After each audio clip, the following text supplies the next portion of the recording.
नमस्कार मित्रांनो, तुमचे स्वागत आहे. मित्रांनो, आज आपण पाहणार आहोत मेष राशीच्या व्यक्तींसाठी मे महिन्याचे संपूर्ण राशी भविष्य.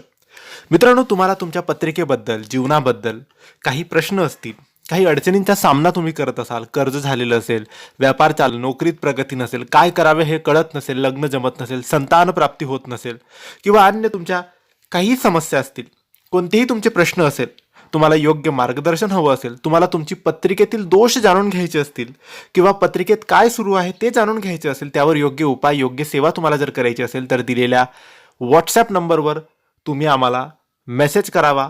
आम्ही तुमची पत्रिका बघू, त्यात कोणते दोष आहे ते सांगू, योग्य तुम्हाला मार्गदर्शन करू. यासाठी तुम्ही नक्की व्हॉट्सॲपवर आम्हाला मेसेज करू शकतात.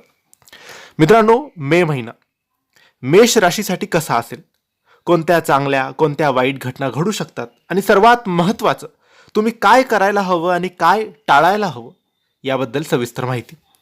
मेष राशी ही अग्नी तत्वाची राशी आहे. धाडसी, निर्णय क्षमता यांच्यात खूप असते आणि नेहमी ही पुढे जाणारी राशी असते. मे महिन्यात तुमच्या आयुष्यात ऊर्जेचा जबरदस्त वाढ तुम्हाला दिसून येईल.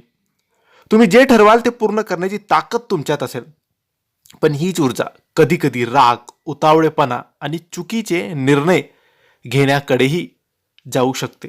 महिन्याच्या सुरुवातीला तुम्हाला काही नवीन संधी मिळू शकतात.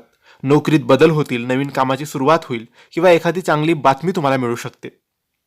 तुमच्यासाठी पैशाची आवक सुरू होईल. एखादी अडकलेली कामं तुमची पूर्ण होऊ शकतात. नवीन लोकांशी ओळख होईल. घरात छोट्या गोष्टींवरून वाद सुद्धा होऊ शकतात. जास्त कॉन्फिडन्समुळे चुका होऊ शकतात. कोणताही मोठा निर्णय घेताना 2 वेळा विचार करा आणि कुटुंबात शांतता ठेवा. हा काळ थोडा क्रिटिकल असणार आहे. कामाच्या ठिकाणी प्रेशर वाढेल आणि काही लोक तुमच्या विरोधात जाऊ शकतात. मेहनतीचे फळ तुम्हाला मिळतीलच. अचानक फायदा होईल, बोनस मिळेल किंवा एक्स्ट्रा इन्कम वाढेल. विश्वासघात सुद्धा होऊ शकतो. हेल्थ इश्यू जसं की थकवा, डोकेदुखी वाढू शकते. कुणावरही ब्लाइंड ट्रस्ट ठेवू नका. आरोग्याकडे दुर्लक्ष करू नका. महिन्याच्या शेवटी हा काळ तुमच्यासाठी टर्निंग पॉईंट ठरू शकतो. मोठा आर्थिक फायदा तुम्हाला होईल. अडकलेले पैसे परत मिळू शकतात. एखादं स्वप्न पूर्ण होण्याची शक्यता आहे. अचानक खर्च सुद्धा वाढेल. जुने प्रश्न पुन्हा समोर येतील. खर्चावर कंट्रोल ठेवा. जुन्या गोष्टींमध्ये अडकू नका.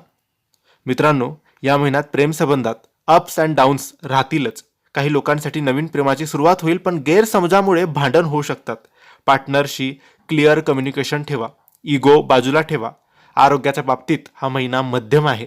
डोकेदुखी, झोप न येणे, थकवा हे त्रास तुम्हाला होऊ शकतात. रोज 10 मिनिटं ध्यान करा. पाणी जास्त प्या आणि वेळेवर झोप घ्या. पैशाच्या बाबतीत हा महिना मिक्स असणार आहे. पैसा येईल पण टिकवणं कठीण होईल. गुंतवणूक करताना काळजी घ्या. उगाच रिस्क घेऊ नका. सेव्हिंगवर फोकस ठेवा. रागात कोणताही मोठा निर्णय घेऊ नका. कुणावरही लगेच विश्वास ठेवू नका. अनेसेसरी खर्च टाळा. जुन्या वादांना पुन्हा उकरून काढू नका. दर मंगळवारी हनुमान चालीसा वाचा आणि संयम ठेवा आणि शांत राहा. मेष राशीसाठी मे महिना हा 50% चांगला आणि 50% सावध राहण्याचा आहे. जर तुम्ही योग्य निर्णय घेतले, रागावर नियंत्रण ठेवला आणि पैशाचे योग्य नियोजन केलं तर हा महिना तुमचे आयुष्य बदलू शकतो. म्हणून मित्रांनो, ही माहिती आवडली असेल तर व्हिडिओला लाईक करा, शेअर करा आणि चॅनलला सबस्क्राईब करायला विसरू नका. योग्य मार्गदर्शनासाठी, पत्रिका बघण्यासाठी, दोष जाणून घेण्यासाठी, उपायासाठी दिलेल्या व्हॉट्सॲप नंबरवर मेसेज तुम्ही करू शकता. धन्यवाद. श्री स्वामी समर्थ.